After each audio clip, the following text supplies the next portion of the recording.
The moment your body contacts cold water, your nervous system fires an immediate full body alert. What follows is one of the most powerful physiological responses that you could trigger voluntarily. Understanding what is actually happening to your body changes how you approach the ice bath. Where heat causes blood vessels to dilate, the cold does the opposite immediately. Blood vessels in your skin and extremities constrict, driving blood back towards the core to protect the vital organs.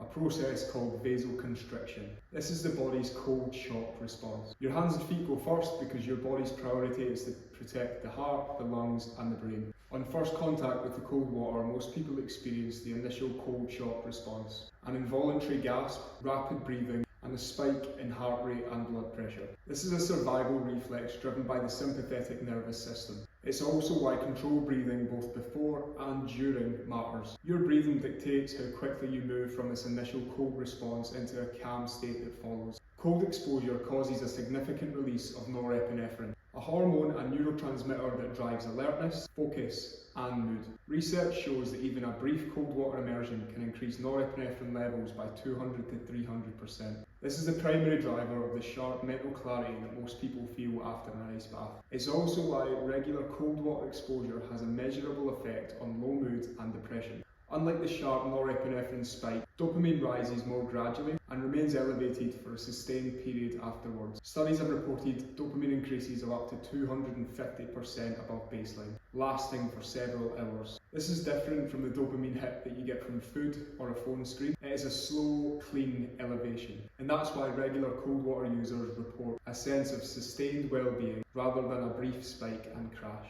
The cold constricts blood vessels and slows metabolic activity in tissues, which reduces localized inflammation. This is why athletes have used cold water immersion for recovery for decades. Reduced blood flow to inflamed tissues, lower tissue temperature, and a subsequent reduction in the chemical that drives the inflammatory response. With repeated cold immersion, the initial shock becomes less severe.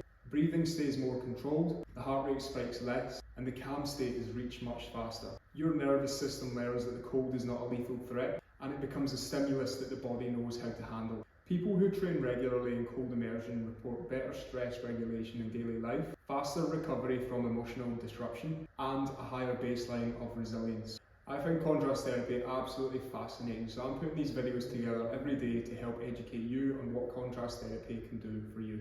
Good night.